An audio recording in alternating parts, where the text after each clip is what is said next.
kita akan menjelaskan morfologi dari bunga kemboja.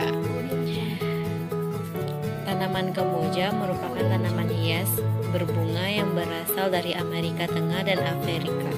Tanaman ini termasuk dalam kingdom kerajaan atau plantae. Tanaman ini diberi nama plumeria dikarenakan untuk menghormati pakar botani yang pertama kali menemukannya. Selanjutnya kita akan menjelaskan morfologi dari tanaman kemboja. Yang pertama, batang. Tanaman bunga kemboja memiliki batang yang keras atau berkayu, bulat memanjang, memiliki cabang yang banyak, dan berwarna keputihan kehijauan. Selain itu, batang tanaman ini memiliki pertumbuhan yang cepat dan juga tahan terhadap hama penyakit yang menyerang batang tanaman ini. Selanjutnya yaitu kita masuk ke daun bunga kemboja.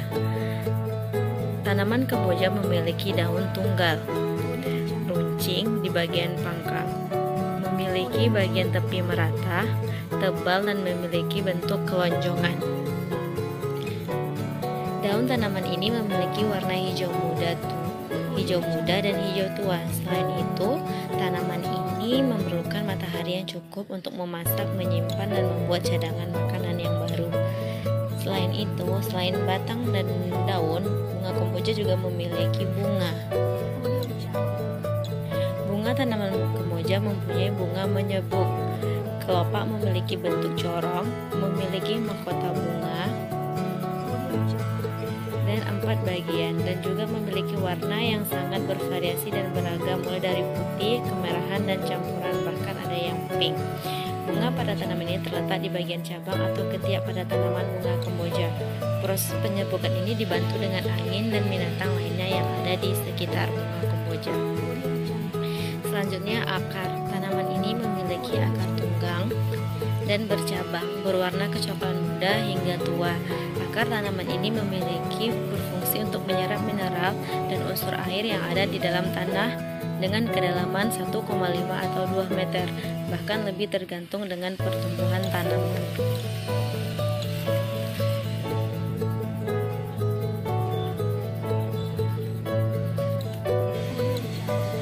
Oke teman-teman, selanjutnya kita masuk kepada bunga duri.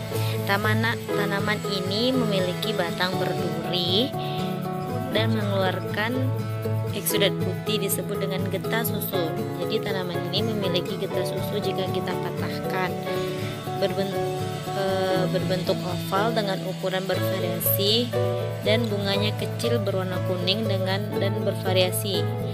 Dan di sini kebetulan bunganya belum muncul dan belum ada. Umumnya tanaman ini memiliki bunga sejati yang sempurna dengan organ seksual jantan dan betina yang lengkap. Namun ada juga yang memiliki bunga yang tidak sempurna yang tidak baik.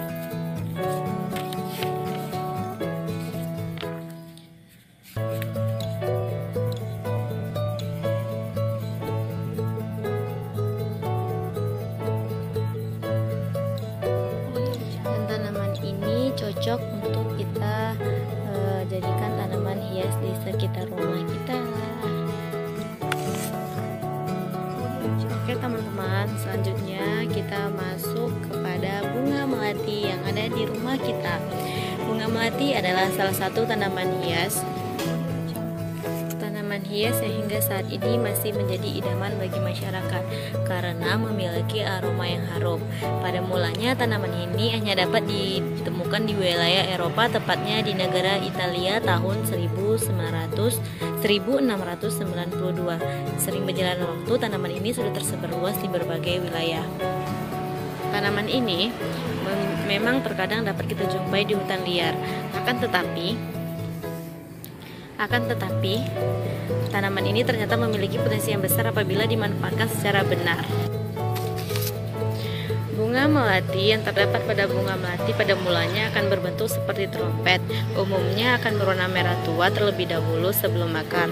Akan tetapi berwarna cerah tua. Akan tetapi menutup kemungkinan berwarna lain tergantung dari jenis dan spesiesnya. Setelah mekar, Setelah mekar, bunga melati yang awalnya warnanya kuncup beragam tersebut akan berubah menjadi warna putih dan memberikan aroma yang harum. Akan tetapi ada beberapa jenis bunga melati yang tidak memiliki aroma yang harum. Oke teman-teman, itulah penjelasan dari morfologi bunga. Selanjutnya kita masuk ke daun. Daun yang dimiliki oleh bunga melati berbentuk bulat oval. Adapun bagian-bagian daunnya tepinya tidak rata dan sedikit bergelombang dengan posisi menyirip. Bisa kita lihat sama-sama teman-teman bentuk dari daun bunga melati. Selanjutnya kita masuk ke batang. Batang tanaman ini memiliki warna coklat. Batang tanaman ini memiliki warna coklat seperti pada umumnya dengan bentuk bulat, bahkan hingga segi empat dengan memiliki banyak cabang. Dan di sini tanaman melati juga memiliki akar. Akar yang dimiliki oleh bunga melati merupakan jenis akar tunggang dan bercabang, di mana akar ini diperkirakan dapat menompang tanaman hingga ketinggian kurang lebih 5 meter. Bisa kita lihat sama-sama. Bunga melati ini cocok untuk diletakkan untuk sebagai tanaman di sekitar rumah. Oke teman-teman, selanjutnya kita masuk ke tanaman lidah buaya. Teman-teman tahu nggak sih apa sebenarnya lidah buaya itu? Lidah buaya ini hidup di tempat semak, belukar, serta gersang. Namun karena bentuknya yang unik membuat orang tertarik dan coba membudidayakannya di pot atau media tanam lainnya. Setelah masyarakat mengetahui manfaat dari lidah buaya ini, maka lidah buaya ini dibudidayakan secara luas dan komersil. Sehingga saat ini sudah ada lebih dari 350 spesies yang ada di seluruh Indonesia. Baiklah teman-teman, sekarang kita mengetahui batang dari lidah buaya. Ketika seseorang belum mengetahui secara pasti ciri morfologi batang lidah buaya ini, pasti akan mengalami kesulitan untuk membedakan antara batang dengan daun, karena pada dasarnya bentuk batang dan daun lidah buaya mengalami kesamaan. Untuk tanaman lidah buaya, batangnya terdapat pada bagian paling bawah atau dekat akar yang terdapat serat kayu panjang sekitar 4-5 cm. Jadi wajar saja jika kita banyak belum bisa mengetahui membedakan antara batang dengan daun pada tanaman lidah buaya ini. Selanjutnya itu daun. Untuk daun tanaman lidah buaya ini cukup mudah untuk dikenali, yaitu berbentuk lebar, pada bagian ujung meruncing ditumbuhi duri. Selain pangkal daunnya, pada bagian pucuk juga terdapat duri. Daun ini hampir mirip dengan batang, namun bedanya pada bagian duri tidak terdapat serat berkayu dan lebih panjang dibandingkan dengan batang. Teman-teman tahu nggak lidah buaya ini punya bunga atau enggak? Bunga pada tanaman lidah buaya ini akan muncul ketika sudah cukup tua. Letaknya berada di bagian pucuk daun yang panjang kurang lebih mencapai 1 meter. Biasanya pada tanaman lidah buaya akan sulit ditemukan bunga jika dibudidayakan secara komersil. Berbeda jika tanaman lidah buaya berada di alam bebas, karena jika di alam bebas lidah buaya akan tumbuh lebih subur. Tidak ada yang dapat mengganggu proses pertumbuhan dan perkembangannya. Selanjutnya teman-teman, kita masuk ke akarnya. Akar dari lidah buaya ini memiliki akar serabut yang terbilang pendek dan menyebar. Akar ini memiliki fungsi sebagai alat untuk menyerap air serta unsur hara yang ada di dalam tanah, kemudian ditranslokasikan ke seluruh tubuh tumbuhan. Selain itu, akar memiliki fungsi sebagai penguat tubuh tumbuhan agar tidak mudah roboh ketika diterjang angin atau makhluk pengganggu lainnya. Dan di sini kita juga mengetahui ya teman-teman, kalau manfaat dari lidah buaya ini banyak manfaatnya. Bisa mengobati luka bakar, bisa untuk kecantikan dan berbagai-bagai macam.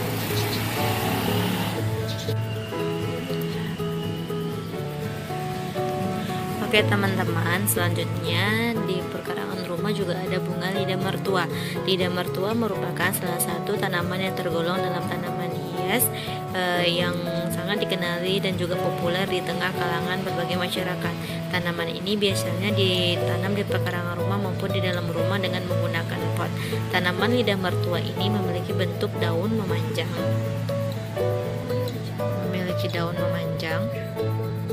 Dan berwarna hijau bintik putih dengan kuning, dengan ujungnya runcing, keras dan tumbuh tegak ke atas.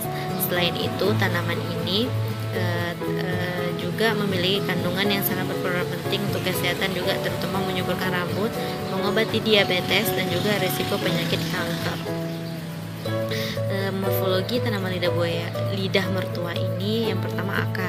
Tanaman lidah mertua ini memiliki perakaran rimpang yang tumbuh dengan horizontal, memiliki warna kekuningan hingga kecoklatan dengan merebus kedalaman mencapai 60 cm sampai 100 cm, bahkan lebih tergantung dengan pertumbuhan dan perkembangan tanaman yang ditanami. Selanjutnya daun. Tanaman lidah mertua ini memiliki daun berbentuk menggaris dan menyempit pada bagian bakal hingga ujung daun yang meruncing. Daun tanaman ini memiliki kandungan serat dan juga memiliki tekstur lendir yang keras bagian permukaan dasarnya. Selain itu, daun ini juga dapat membantu meningkatkan kadar air sehingga tanaman ini dapat bertahan lama jika kekurangan air atau lahan kekeringan. Daun ini memiliki warna hijau hingga tua disertai dengan adanya bintik-bintik keputihan yang tidak beraturan dan kuning-kuning seperti yang kita lihat di gambar. Selanjutnya bunga. Di sini kita tidak menemukan bunga dari lidah mertua, tetapi tanaman ini juga memiliki bunga yang tersusun dari beberapa tandan yang memiliki tangkai panjang di bagian ujung akar rimpang. Bunga ini tumbuh dengan baik. Selanjutnya, lidah mertua ini juga memiliki biji. Tanaman ini juga memiliki bakal buah yang memiliki biji tiap ruangnya. Dalam satu ruang terdapat sekitar 1-3 buah yang memiliki bentuk bulat, memanjang, dan juga memiliki warna kecoklatan hingga kehitaman kusam. Biji ini dapat diperbanyak dengan menggunakan penanaman atau persemaian biji yang berkualitas untuk menghasilkan tanaman lidah mertua yang bagus. Tetapi di sini kita tidak bisa melihatkan mana yang bunga dan buah karena tidak ada sama sekali.